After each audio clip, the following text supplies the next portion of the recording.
こんにちは。今日はですね、皆さんもご覧になった方いらっしゃるかもしれないですけど、EXPO PLL Talks と、いうので第3回目、今日も今までのテーマと同じくですね、新しい万博の価値、これエクスプローリング、ニューロールオブエクスポということで、サイバー万博の可能性3と、いうふうになってます。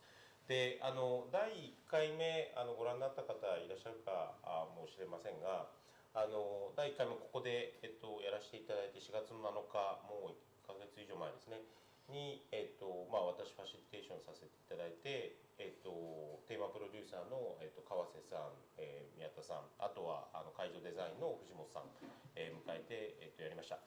であと第2回がですね、うちが毎週金曜日にやっている、ステイング東京という、イベントで、ちょうどこの前ですね、5月の7日、1ヶ月、第1回目から1ヶ月後に、シャープ2というので、そこは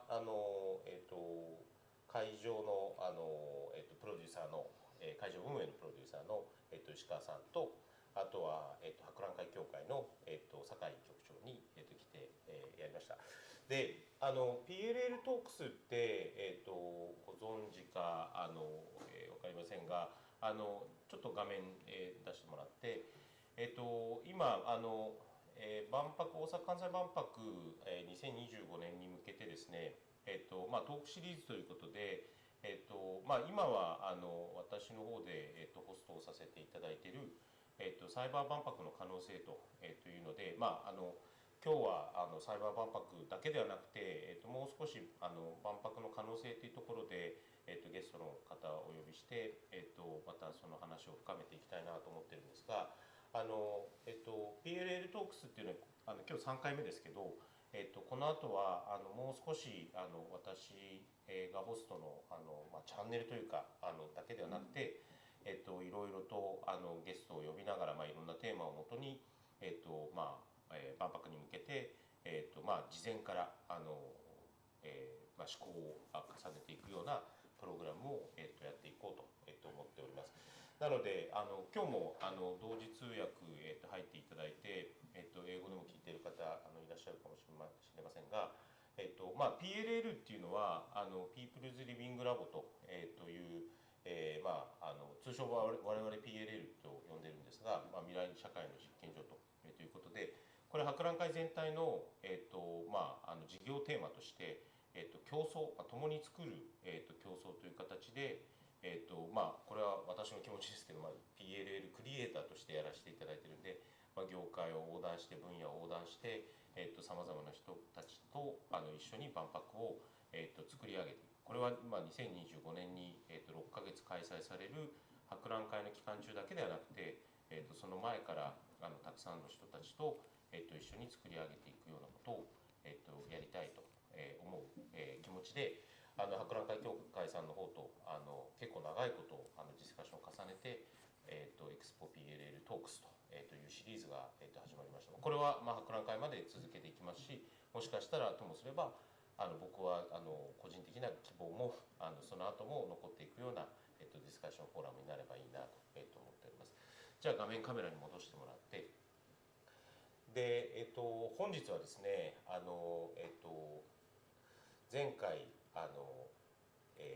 前回1回目にテーマプロデューサーのお二方、来ていただきましたが、今日はお三方、をゲストに迎える予定だったんですが、今日はですねちょっと川森庄司さんアニメーション監督の、あとメカニックデザイナーの川森さんがちょっと、急遽今日登壇ができなくなってしまったので、全体カメラを映していただくと3人で、お送りしようと思っております。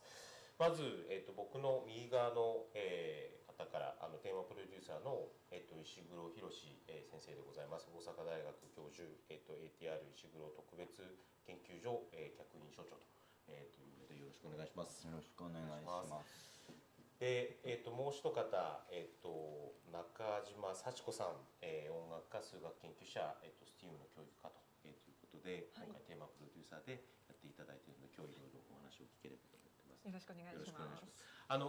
特にこの番組というか固くではなく、噛み砕いていろいろと博覧会の可能性をこの中で話していければなと思っております。で、今テーマプロデューサー、8名の方がいらっしゃって、実は次回もテーマプロデューサーの方が来ていただくんですが、まず一番最初にもしかしたらご存知ない方もいらっしゃるかもしれないので、ちょっと簡単な自己紹介だけ石黒先生からお願いしてもいいですか。自分そっくりの Android を作ってるっていうところが多分世間に一番知られてると思うんですけど、研究はそれだけではもちろんなくてですね、人と関わるロボットっていうのをかなり初期の頃からやってる。多分ロボットの分野って自動運転の研究と産業ロボットの研究が中心だったんですけど、僕の研究が始まってからですね、社会の中で人と関わりながらいろんなサービスを提供する、そういうロボットの使い方ができるでしょうと、そういう、研究開発をやってます。ただその人と関わるっていうのが従来のロボット研究になかったところで、一番面白いのは人と関わりながら実はロボットを作ることよりも人を理解することの方が、深くて面白い話になってるんだと。で、万博にも関わるんですけど、人間ってなんでこんなに技術に憧れるのかって、こんなに技術をどんどん開発するのはなんでかっていうのは、僕技術によって進化しようとしてるんだと思うんですよね。だから、技術っていうのは人間の一部なんですよ。だから、技術を勉強する、技術の、結晶であるロボットを作るっていうのは人間を理解するっていうのとほぼ同じだと、いうふうに思ってやっています。ありがとうございます。石黒先生が、ちょっと今日石黒先生と呼ばせていただきますが、どういうようなテーマ感を作るのか、まだこれちょっと言えること言えないことたくさんあると思うんですが、後ほどいろいろcan reveal to us and things that you cannot, but I look forward to hearing from you later on. Now, Nakajima-san, you do a lot of things too. Yes, it's very difficult to introduce myself. I believe many of you are meeting me for the first time, but I'm involved in music. I'm a jazz pianist, and also I'm a mathematician, and also STEAM, science, technology, engineering, arts, and mathematics, STEAM education, study that encompasses a very wide area. I'm involved in that, and sometimes I say that I am a media artist. So I am involved in a lot of things. But for the expo, the theme I'm involved in is invigorating lives. So education, playing, technology, sports, things that really enriches our lives, that really invigorates our lives. So the expo in 2025, I am hoping that we can build up the momentum all the way up to the expo and also leave something that we can call a legacy. Maybe this will change the way we look at the world. So thank you very much. So I believe it's been about a year now. So Professor Ishiguro, your theme is amplification of lives, and Nakajima-san, yours is invigorating lives. And the other 5 people have different themes that they are involved in, but when I first heard all your names, I didn't know you very much, but I really thought that you came from very different areas. So the expo, you can be involved in many different ways. I believe we all have images of what an expo is. But when you first heard about your involvement as theme project producers, what was the image that you have had, or what was the ideas that came to your mind about what you might want to do, Professor Ishiguro? Well, なかったんです。 Initially, I was rather hesitant, and that is because コロナの前でですね、 this was because before COVID-19. But I had this image of the previous expo, or many people had the image of the previous expo, and I thought that we needed to have a virtual event alongside the expo, something where we can be involved in remotely using robots or other technology, a hybrid kind of cyber-involved expo. I thought that was necessary and that should be the core of the expo. まあそういうことを言ってたんですよ。 So that was what I had been saying. コロナ来てですね、 And then came COVID. 割と大きな方針転換というか、 And then there was a big change in policy. The organizers wanted to make it a cyber and virtual expo. やらせてもらいたいな And I said, if that's the case, then I am going to put my full effort into it. させてもらったという感じで。 And that's how I came on board. 万博の思 I い出 see. とか So do you have any memories of past expos? 住んでる人間ですから、 Well, as a person living in Osaka, the expo is a big deal. The one 50 years ago, which we call the Senri Banpaku, or the Senri Expo. That's the Osaka Expo of 1917. And so every day we look up at the Tower of the Sun. So in the next expo, if we do something that's really not a success, then we would really be scolded by the local people from Osaka. There's a risk. And so I am feeling a bit of pressure from that. And I was an elementary school student when the first expo in Osaka was held. And I have memories from that. And for anyone who's involved in engineering, there are lots of goals that we could aim for in an expo. And the next expo in Osaka Kansai, I think the big question is, would this expo be something that people 50 years in future would aspire to? So, Ms. Nagajima, when you first got invited to participate in the expo, and this was before COVID-19, what kind of potential did you see? Well, I have not been able to go to the last Osaka Expo, but I really love Okamoto Taro's work. And so when I felt like down, then I would turn to his art, because through Taro Okamoto's work, everyone can feel invigorated. So through his work, you can really feel the energy of people. And so I really love the perspective of his works. And so that's the image I got from the first Osaka Expo. Now, when you look at the 20th century, you have this image of these huge constructions and things being built, and then you have all of the mass media all making a hype about it. Now in the 21st century, everyone can disseminate information, everyone can get connected and have fun.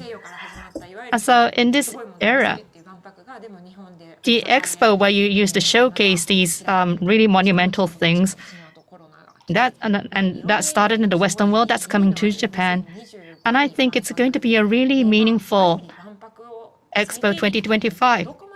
It's a question of how interesting can you make it, how fun can you make it. Maybe you should redefine an exhibition. And so I'm working with a really great and really interesting people. And so it would be strange if I said I want to take advantage of this opportunity, but I really want to make this expo an opportunity to really give energy to people. And technically and maybe conceptually, we might be able to show how future society could be. You talk about how civilians can also take part in various things. And so everyone can take part in creating value. it's an era where you no longer follow someone else's orders, you can participate. So you would have a lot of people around the world who are like Taro Okamoto. And so I myself would like to grow from this opportunity. And through my activities in the STEAM era, I'm really interacting with a lot of different people. We're seeing new lifestyles. We're seeing androids and robots, non-human beings also coming into the scene, also beings from nature. So we're all existing together. There's a lot we can learn from nature. And so the flow of the STEAM education that I've been working with, I was wondering if there's a way to connect that with what we're trying to do with the Expo. So you talked about redefining the Expo, or maybe from the first Osaka Expo, the 1970 Expo. What would be a new role that you envision? So if I talk about my personal experience, I was born in 1975, so I was not born at the time of the first Osaka Expo. I was not able to participate. Then subsequently, we have had the Tsukuba Expo, and then we have had the Aichi Expo. And then in Shanghai and Milan, we've had expos, and I had a chance to participate there. And I thought that expos were starting to look like theme parks. But actually, based on the Paris Convention of 1928 related to international exhibitions,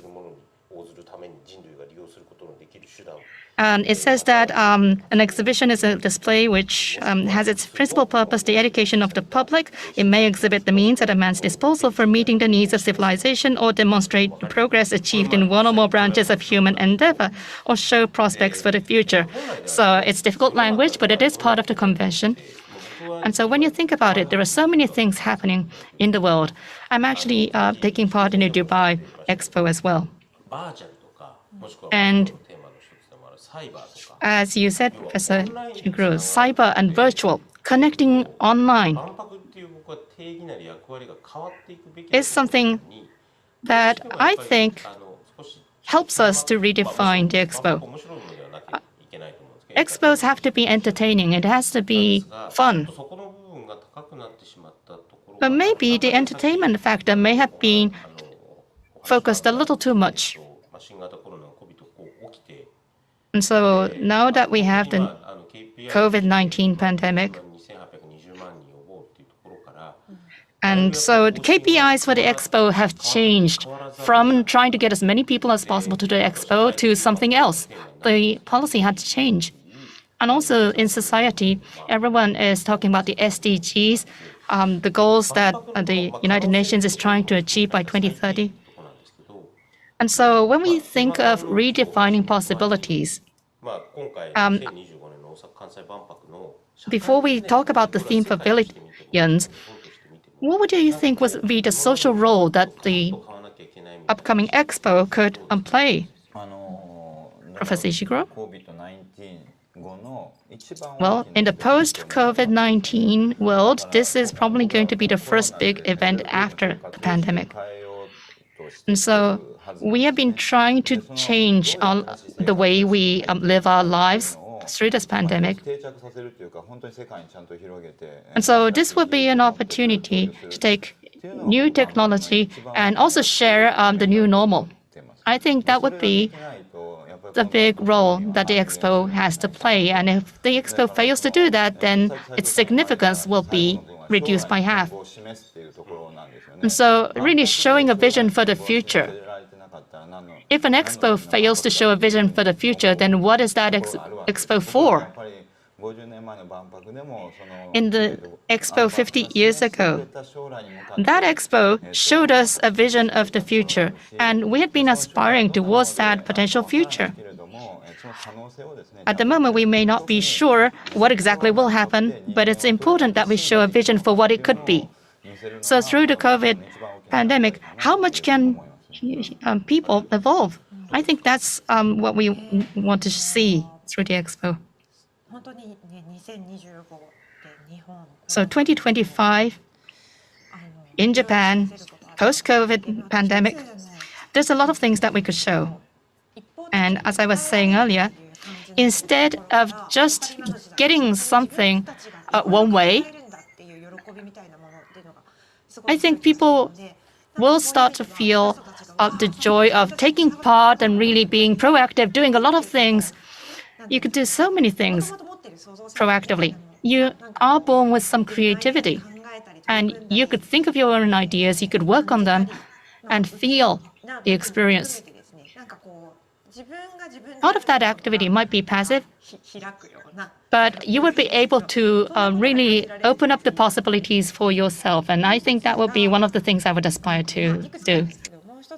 And there are several other things. For example, it's not unilateral, and today we don't have Kawamori-san with us, but I believe I share this idea with him, and also with Professor Ishiguro. It should be an expo not just for human beings.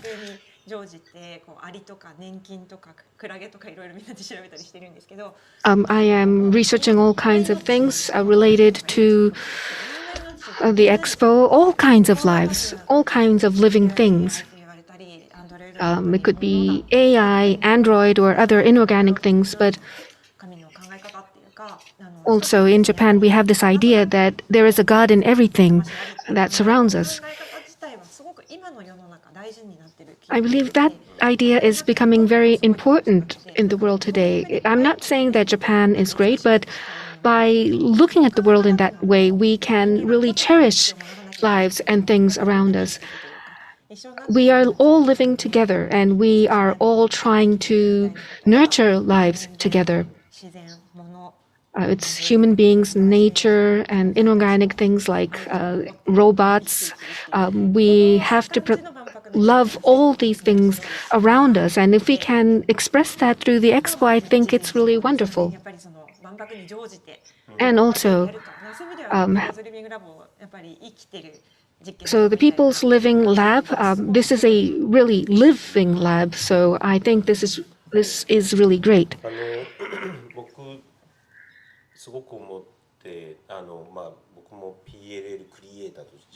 As a PLL creator, and I have been involved from the master plan, but personally, up until COVID-19, the idea was human-centric, putting people at the center of all things. But that changed. Try not to stick to being uniquely Japanese. I thought that we should be more universal, global. So yes, the Osaka Kansai Expo will happen here in Japan, in Osaka, but because of COVID-19, as you both said, we started thinking about lives, or life, and also about the 8 million or so gods that we say lives here in Japan. And the Japanese thinking, the Japanese philosophy of Satoyama, for example, I think we should redefine that through the expo. Once again, maybe redefine what we mean by being uniquely Japanese.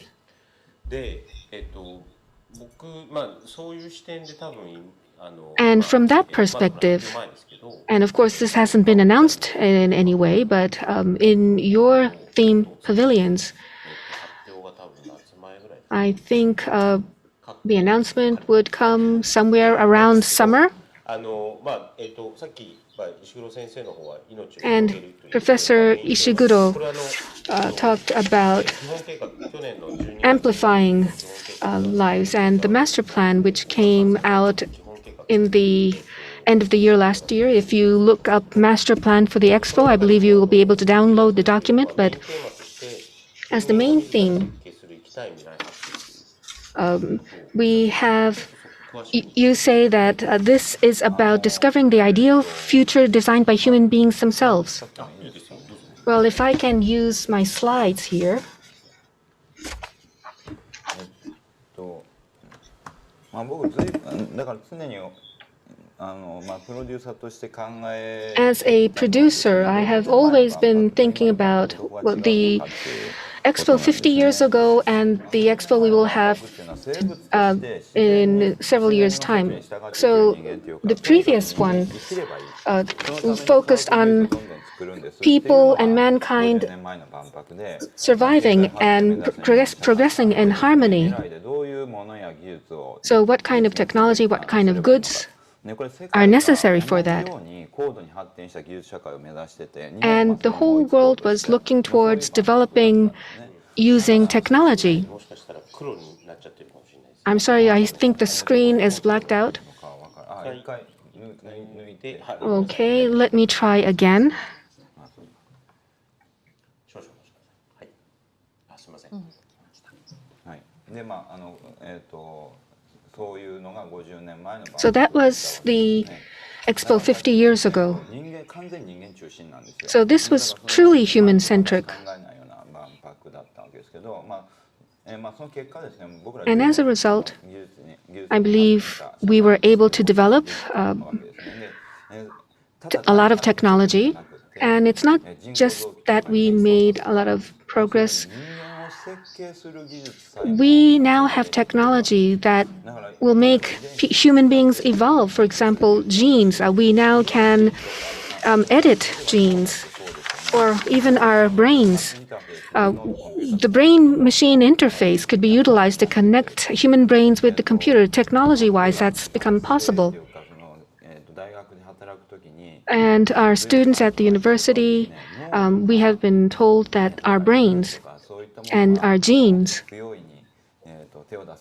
are things that we shouldn't really touch. We shouldn't really touch with technology. But in order to cure illness, people started to look at the brain as well as our genes.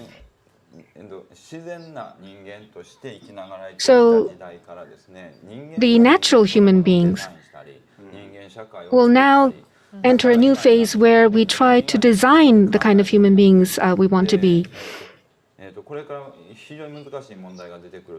And so that may become a very difficult issue. We could do everything for survival up until now, but from now on, we will have to think about what is the ideal population, global population, or we will have to explore other issues. Not because we must survive. In the past, we have been relying totally on God.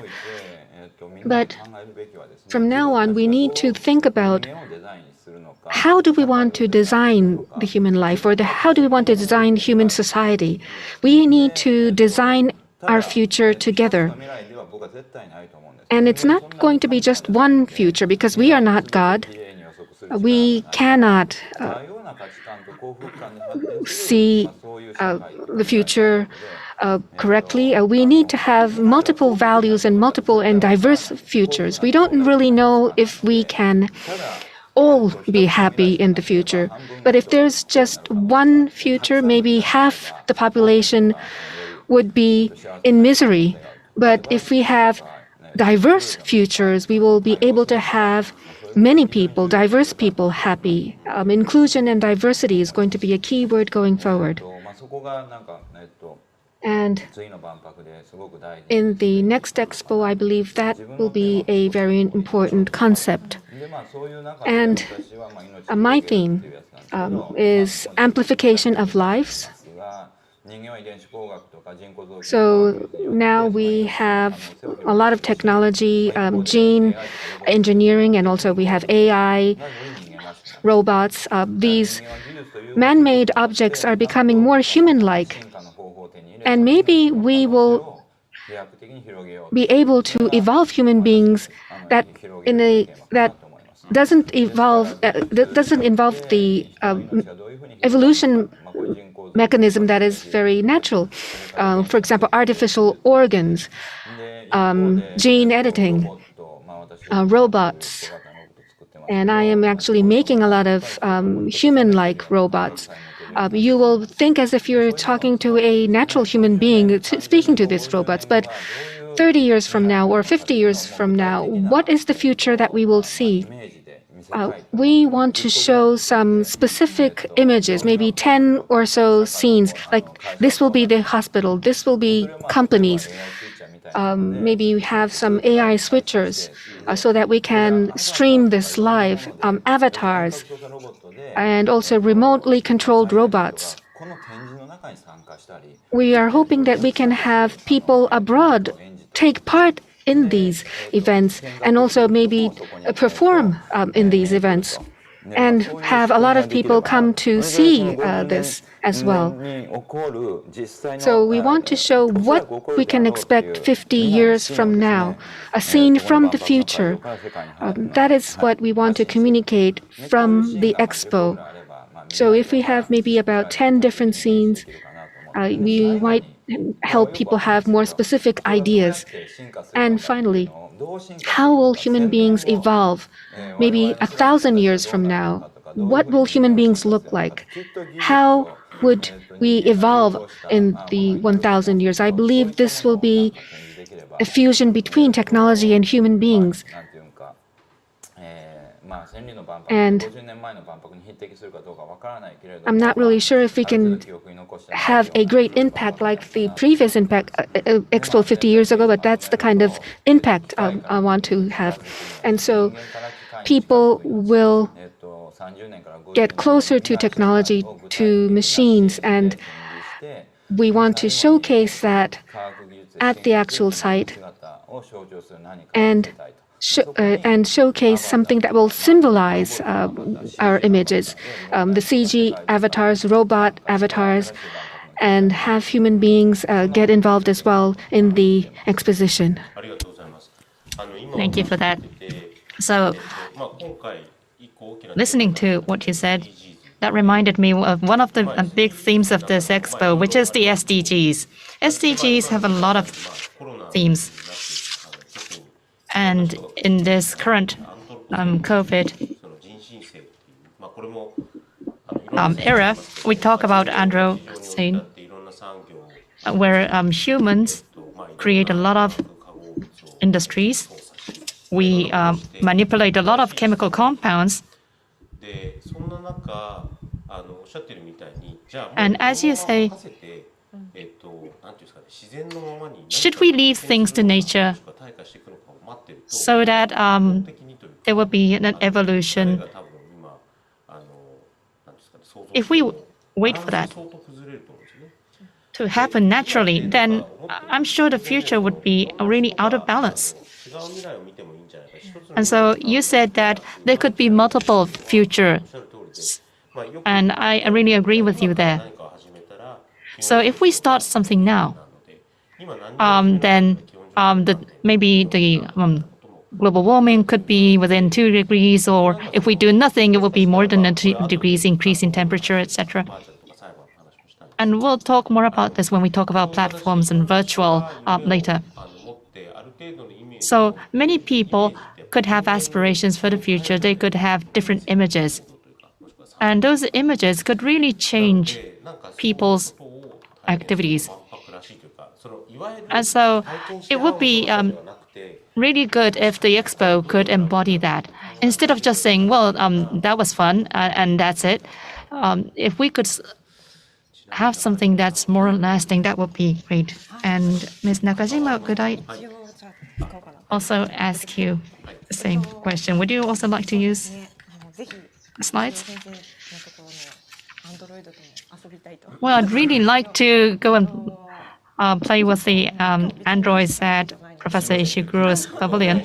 And I'm sorry, I did not actually prepare that many slides, but of course, in 2025, from April to October. Now, currently 8 theme project producers are working on it. That's a lot of people. But the 8 people can also come up with a lot of different potential for the future, like we could do this, we could do that. And so the theme I'm working on is invigorating lives. and maybe it's hard to see on the screen here, but as a pavilion, I'm thinking of really bringing play to the forefront. So you mentioned that expos are like theme parks. Well, theme parks are great. It's great as entertainment, but it's something that is provided to you. It looks like if you are interacting, but that experience has already been defined and controlled for you. But imagine playing in the forest, playing in a playground, or playing in the sea. Well, the forests or the seas do not do anything for your entertainment. You just enjoy the experience. You have an interaction. You start seeing new things, and it starts being fun. And so it's a kind of very dynamic kind of play. And I think the concept of play is going to be really important in future. If you think of play in future, what tools you can use, etc., that's really interesting. And we still do not have a fixed name for what we're going to be doing, but we are thinking of a kind of a playground where people can really enjoy.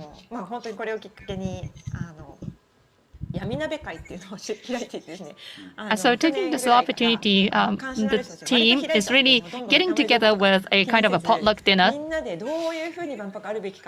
And we're really talking about how an expo should be. We have mathematicians, business people, people who are not particularly doing anything at the moment in particular right now. But the conversations were really interesting. So we start talking about how would this concept look like if you gave it a tangible form? How would it look like as an activity? We talk about jellyfish as a kind of symbol of what we're trying to do. And so that's why you see word jellyfish on the slide here. So a future society in which everyone's lives could be invigorated, that could mean different things for different people. So taking this opportunity, we want everyone to be able to imagine what that could be. So in future, when we get comments in from the audience today, then we might see some ideas. So an expo sounds like something that states do. It's a festive event, grand celebration, etc. But it really depends on the definition, doesn't it? So maybe taking this opportunity, if people start thinking about what exactly is a future society that invigorates lives, maybe there are some futures that you can only see from your own position. So if people really start thinking about life in the future, taking this opportunity, then that would be great.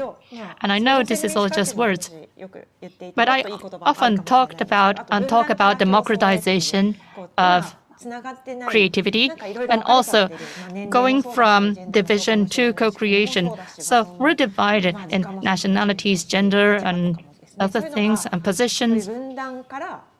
So why not go from that divided society to co-creation? Going from disconnection to co-creation, if we could put something that really points people towards that, that would be great. So we talk about how pavilions will be, but maybe drastically we may decide to do away with the idea of pavilions. Still, people will be coming to the venue, real venue, for 6 months. And operations have to be considered. There will be some constraints, but there should be something that they will be able to see. So if there's something symbolic of what we've been working on in that venue for people to experience, that would be great. And we want people to feel they have a hand in shaping the future. And as Professor Ishiguro said, we are part of other life forms as well. And I really hope that EXPO will be an embodiment of that. And so in that sense, there are lots of things you could consider for a cyber expo. For instance, the project name that we would say is Future Earth Academy or Earth School. We take about several dozens of schools in Japan and other countries using words and other technology where you can participate so that it's not a black box and you get to interact. And you start to see the challenges that various people are facing, and then you start working to connect what is currently disconnected. We have about 30 schools participating in this project. And I'm hoping that we could expand this to like 300 or 3,000 by 2025, or maybe 10,000, 30,000. So this is all imagination, but I'm really excited thinking about it. And so all the producers have really great ideas. I do want to ask Professor Ishiguro to talk to the children sometime. So it would be great if the expo could be an event where grown-ups could also feel energized. So I know that everyone's feeling down with COVID, but it would be great if we could have some kind of dream or hope for the future. And even if it's showing something that someone else did, then you start realizing what is possible, and then maybe people will start to proactively do some things themselves. So talking about potential partnerships also between public, private, and academia. So I'm really wondering how much to disclose today. And I know I shouldn't be talking too much about the content right now. But I really want to think of something where people can play, where people can all take part in. And I think it's a pity that the infrastructure is going to be taken down after 6 months. Could we not maybe disassemble some of the constructions and then maybe convert the parts into some play tools? Or maybe we could take some things that were playthings for children, play sets for children in parks, and then maybe assemble that to form the expo constructions. So I really want to make the play as dynamic as possible, and maybe take some really simple things together, put together some clay dolls, and then maybe put them all together, trying to come up with something symbolic. And artificial intelligence is also something that is interesting. It's coming out of a lot of collective wisdom, and I'm really talking with other producers on what could be possible. Well, thank you. And as both of you said,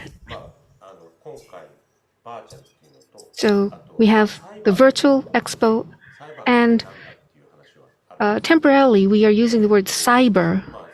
But what do we mean by cyber? Professor Ishiguro and also Ms. Nakajima, you said that things that were disconnected are now connected through the internet. Now we are teleworking, and that's become the new norm in a sense. And when that happens, the virtual or cyber expo, especially we have chosen Cyber Expo as a theme, but personally, the new expo, the potential of the new expo, or the definition of a new expo, seems to me, why is it that each country has their own country pavilion, and we all compete with the actual architectural structure, showing off each country's uniqueness? But maybe we should go beyond that in the expo in 2025. Maybe we can do that for the first time. Maybe we can take away this concept of country or even place or site. Is it inclusive or not? Or the human beings getting together to experience all this so that we can all progress toward future together? So you talked about virtual expo, but what ideas do you have, or what ideas do you have, images do you have between virtual and cyber?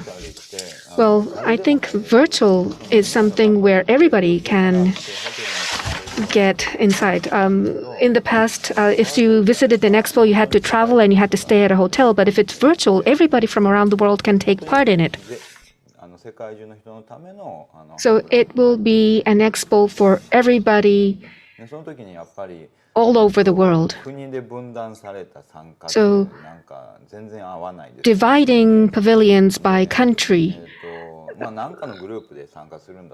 well, maybe countries will group up to take part, but maybe we can rearrange how people group up. And virtual can have many layers. Maybe we can have a layer for children, maybe from a different perspective.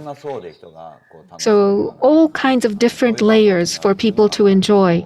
So that's the ideal expo that I have in mind. And the other one, if you use avatars and if you use remotely controlled robots, the real world can also be made virtual. You might be able to turn into a child to take part, or maybe a man can turn into a woman to go and visit the expo. And you might overlay that on top of the real world. So you have multiple layers in the real world, and the virtual world will have more multiple layers, and the values that we have, or depending on the situation people are in. This layered structure expo, especially in the virtual part, that's what I expect. Well, the way we work, we now have telepresence. People who have disabilities may take part in the workplace from their homes. So by having telepresence, you might become a different being. You can present different perspectives. So what is the definition of cyber? Multi-layered real world, you mentioned, that's a very good example. The image, you have the real world, and then on top of that you have the virtual world. But maybe on top of that, which transcends the physical world. If you look at many documents, maybe things that fills in the gap in between the higher level and the real layer could be the cyberspace. Well, for people, it becomes difficult to live because we only have one identity. Well, because I am a professor, if I fail as a professor, my life will be destroyed, and that's miserable. And nowadays, we are told to do many different jobs, many different tasks all at once. So actually, we should be able to have many different identities. And through the virtual world, we were able to understand that. Through the internet world, through the virtual world, and also in the real world, we can do that, I believe. If you have multiple jobs, you have different identities, and also using the power of technology, using avatars, and also having different ways of working. A disabled person, maybe through an avatar, that person can work as if he or she is a non-disabled person. That's a new way of working, and we can have something like that. And this would be very important for human beings, because this would lead to a true evolution of the humankind. Well, Nakajima-san, so the internet, connecting through the internet, so remotely, people can connect and schools can connect with each other, you said. So virtual and cyber.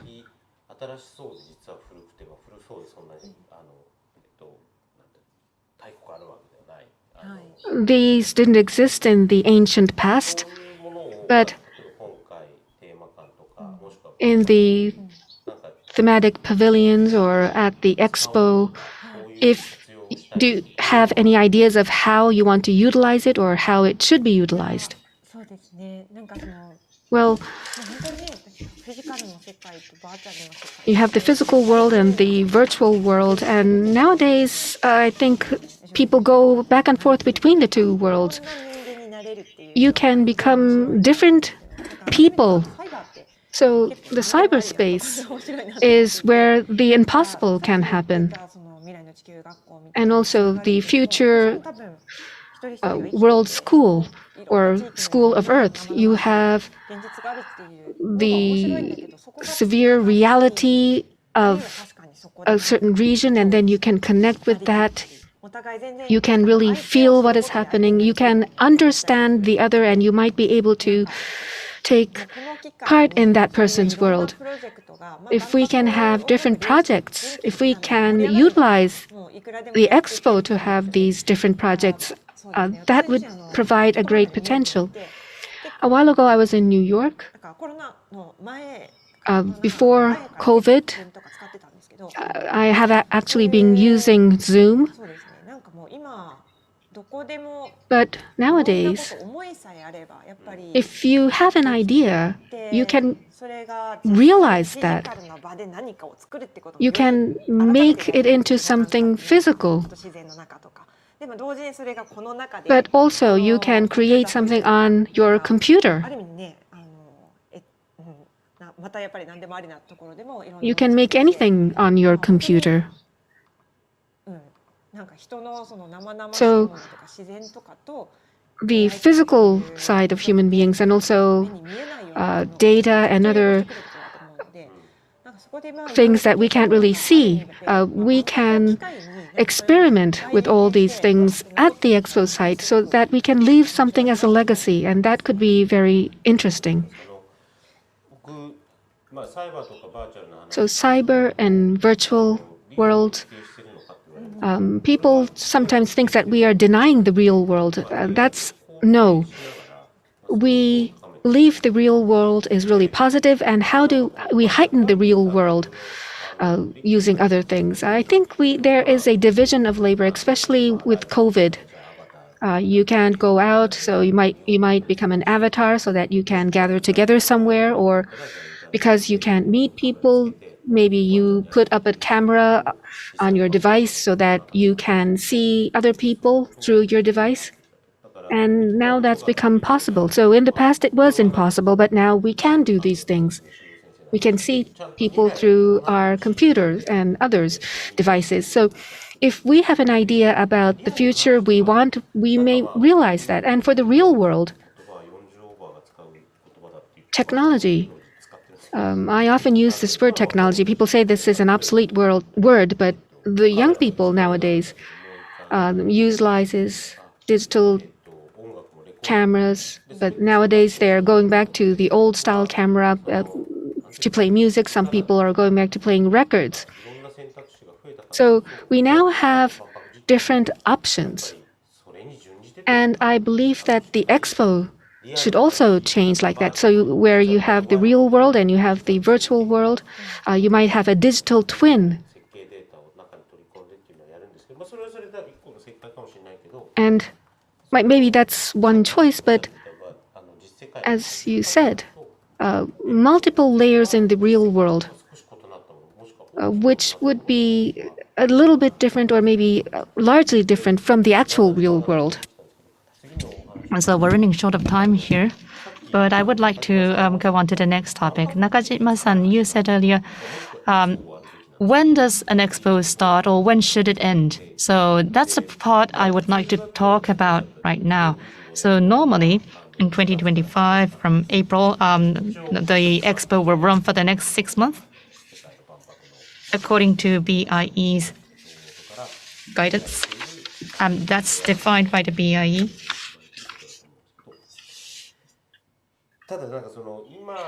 But now it's possible to have an expo without a physical venue. Technologically, we can do that. Now, for the cyber world,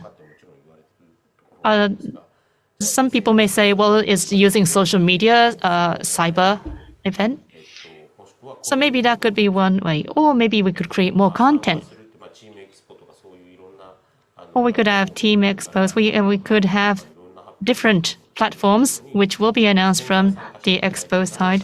People can start participating even before the Expo officially starts. Maybe they can be part of building the infrastructure also. So the question is, when should we start the Expo, like the theme pavilions? So do you have an image of when an Expo would start? Well, for me, it's already started. From the preparation stage, getting a lot of people involved, I think that's all part of an Expo activity. So it's different from expos in the old days. It's not building infrastructure and then putting in exhibitions and then that's it. No, if you're trying to do a virtual event, the effort starts now. You're trying to share a vision of the future, multiple visions of the future with different people. So it's not just putting up constructions and ending there. People need to start discussing right now what should the future look like. So the discussion is already part of the exposition. And as a result of the discussion, the image of the future could be the legacy that we could leave for the future. So the discussion should not just go on for 6 months. We should start discussing now. And everyone should create a vision, some visions for the future. The Expo will be showcasing some of those visions, but it doesn't end there. It has to be that way. It should transcend space. It should transcend time. That's the kind of Expo that this Expo should be. So when you think of the real world, what's real about it?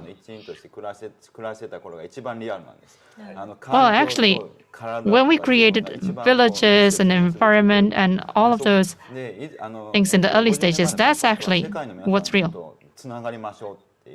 So 50 years ago, the Expo tried to connect people around the world.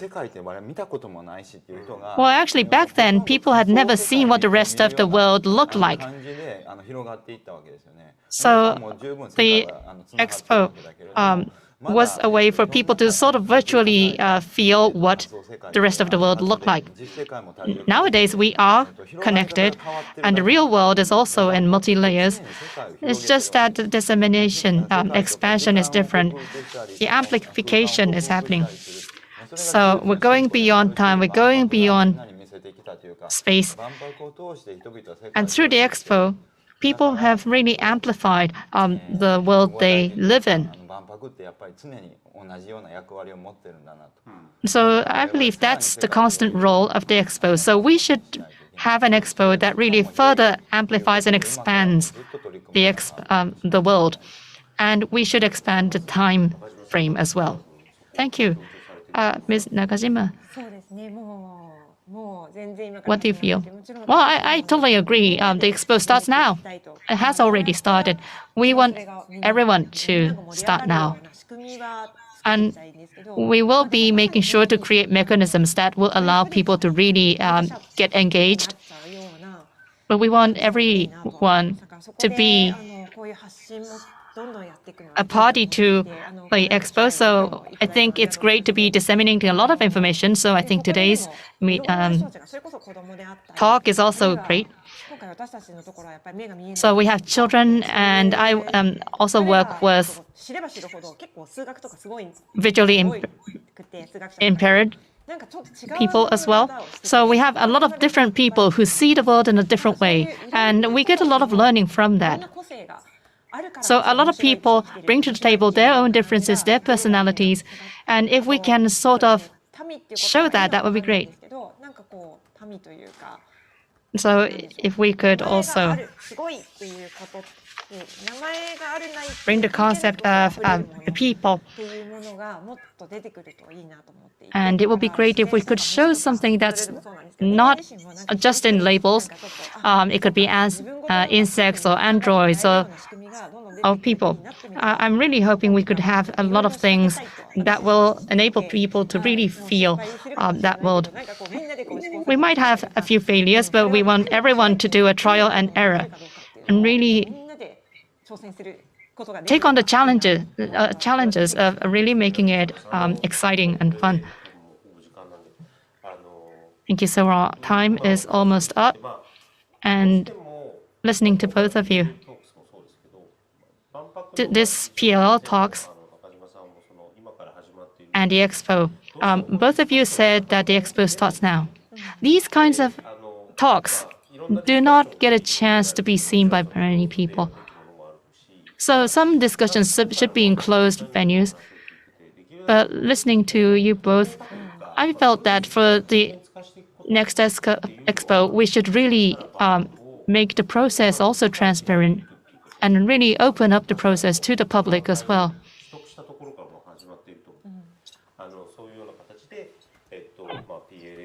And so the PLL talks would be part of that. And maybe there could be other ways in which we could communicate on the process of putting together the team. And so today I was joined by Professor Ishiguro and Ms. Nakajima. Now I'd like to talk about the next PLL talks that's scheduled for May 26th, Wednesday, same time from 6 p.m. to 7 p.m. Japan time. And I am going to be joined by Mr. Yoichi Ochiai, another thematic project producer, and the two of us will be talking about different topics as well, in addition to the topics that we talked about today. And we hope through the talks we'll be able to show new value. So I'd like to thank the members of the audience and for joining the third in the series, and also see you next time. Thank you.